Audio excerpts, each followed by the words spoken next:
তোমরা প্রত্যেকেই জানো যে ভারতের বাংলা ভাষায় একটা কথা আছে যে হাতি কেনার থেকে হাতিকে পালন করা বড় মুশকিলের কাজ। আর এই বিষয়টাই বাস্তবের প্রমাণ হবে যদি ভারতের মতো দেশ আমেরিকার তৈরি ফাইটার জেট F-35কে ভারতে কিনে নিয়ে আসে।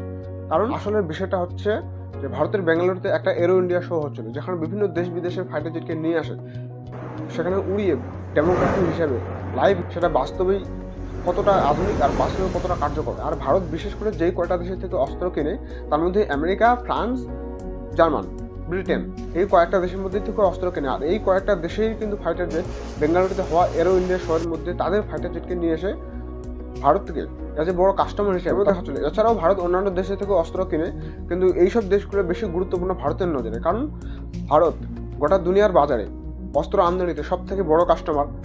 আর এমন অবস্থায় ভারতের যে বড় মিত্র যাদের থেকে বেশিরভাগ অস্ত্রশস্ত্র কেনে তারা একই সময়ে এক জায়গাতেই ভারতের বেঙ্গালুরুতে এক কথা ধরে নাও একটা শোরুম টাইপের, যে সবাই একই অস্ত্র একই মাল বিক্রি করতে এনেছে।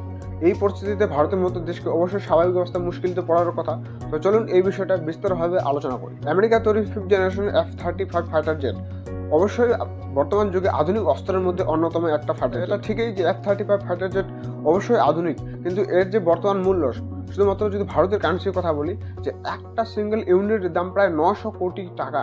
এর মধ্যে এটা তো শুধুমাত্র ফাইটার জেটটার দাম, তার মধ্যে যে অস্ত্র সরঞ্জাম, মিসাইল, গোলা বারুদ ব্যবহার করা হবে তার দাম বাদ দিয়ে শুধুমাত্র একটা সিঙ্গেল পিসের দাম প্রায় 900 কোটি টাকারও বেশি। তাহলে সবকিছু মিলিয়ে ধরে নাও যে একটা F-35 কেনা মানে প্রায় 1000 কোটি টাকার মতো বাজেট পড়ে যাবে। এই যে F-35 5th জেনারেশনের ফাইটার জেট আমেরিকার তৈরি, আধুনিক তো ঠিকই, কিন্তু এর যে খরচ তা বহন করা সব থেকে মুশকিল কাজ। ইন্টারনেটে দেওয়া তথ্য অনুযায়ী এই যে F-35 ফাইটার জেট বছরে প্রায় 53 কোটি টাকার বেশি এর পিছনে শুধুমাত্র দেখাশোনার খরচ। আসলে আরও বলি, এই যে ফাইটার জেটের 1 ঘন্টার ওড়ার পিছনের খরচ প্রায় 30 থেকে 35 লাখ টাকা পর্যন্ত।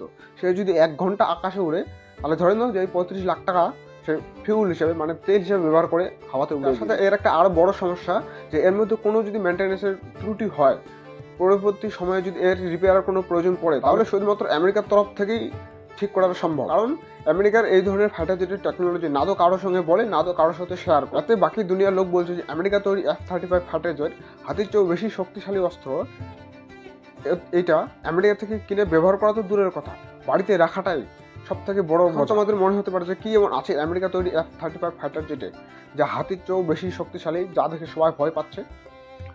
তো এখানে বলা হচ্ছে যে এর যে প্রথম কার্যকারিতা তা হচ্ছে লুকিয়ে লুকিয়ে শত্রু ঘরে যাওয়া, সেখানে যা ইচ্ছা তাণ্ডব মাচিয়ে আবার পুনরায় ফিরে আসা।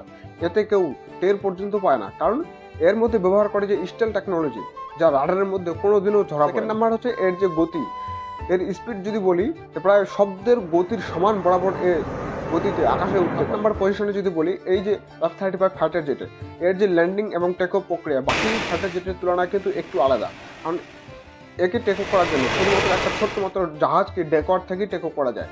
এর জন্য আলাদাভাবে কোনো এক্সট্রাভাবে রাস্তার কোনো প্রয়োজন নেই, যা সোজাসুজি উপর নিচে ভার্টিক্যালি ল্যান্ডিং এবং টেক অফ একসাথে খুব সহজে মাত্র। কিন্তু এর যে মূল্য প্রায় 900 কোটি টাকারও বেশি, তার সাথে প্রতি বছরে এর পেছনে যে 50 কোটি টাকার এক্সট্রা খরচ মেনটেনের পেছনে, এর সাথে সাথে যদি আবার বলিস থেকে 35 লাখ টাকা 1 ঘন্টার ওড়ার পিছনে খরচ, এর থেকে এই ফাইটার জেটের কেনা ভাবনা চিন্তা কারোর মধ্যে তো নেই, বরং দেখে বাকি সবাই 10 হাত দূরে। আর অন্যদিকে রাশিয়া আমাদের তথা ভারতের বন্ধু, তার তৈরি 5th generation fighter jet Sukhoi 57 প্রায় অর্ধেক দামেই পাওয়া যায়। এমন হচ্ছে ভারত এই জায়গায় সব থেকে বড় মুশকিলে পড়ে গেছে। এই তোগুলো প্রথম পার্ট, এবার আলোচনা করছি দ্বিতীয় পার্ট।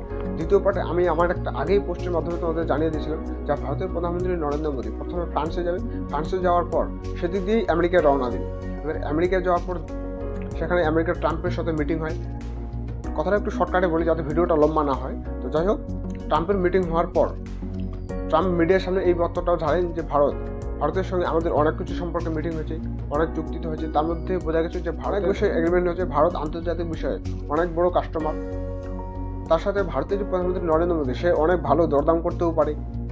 আর এর পুরো বিষয়টা শুরু থেকে যদি বলি, যে ট্রাম্প আগেই বলেছিলাম যে আমেরিকার প্রেসিডেন্ট ডোনাল্ড ট্রাম্প সে রাষ্ট্রপতি হওয়ার আগেই এই বিষয়টা বলেছিল যে আমেরিকার মধ্যে আমি যদি ট্রাম্প সরকার হয়ে আসে তাহলে ইউএসের সঙ্গে সমস্ত ধরনের ব্যবসা বাণিজ্য সমান সমান ট্যাক্স বরাদ্দ রাখবো।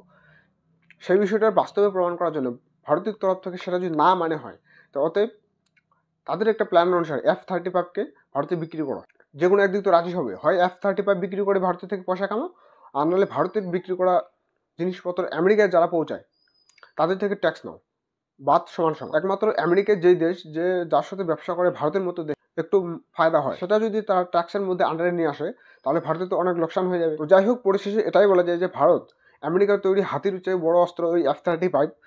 তো যাই হোক, হাতি তো নয়, ধরে নাও হাতির মতো শক্তিশালী অস্ত্র F-35 ফাইটার জেট, তাকে যদি ভারতে নিয়ে আসে, তার যে খরচ, মেনটেন্যান্সের পিছনে যত পরিমাণ ব্যয় হবে, তা আশা করা যায় ভারতের সরকার কিভাবে ব্যয় করবে সেটা তো সরকারের তরফ থেকেই ভালোভাবে জানবে। সুরক্ষার বিষয়ে সরকারের এই বিষয়ে সতর্ক থাকবে। হাতির মতো অস্ত্র যদি কিনে নিয়ে আসে তাহলে এর খরচা কিভাবে ব্যয় করবে ভারত সরকার, সেটার ভবিষ্যতে সময় এলেই বোঝা যাবে। তো আশা করা যায় আমার পুরো বিষয়টা বোঝা গেছে। তো জয় হিন্দ, আমি রাকেশ, আপনারা দেখছেন অল মিডিয়া অ্যানালাইসিস। ততক্ষণে জয় ভারত।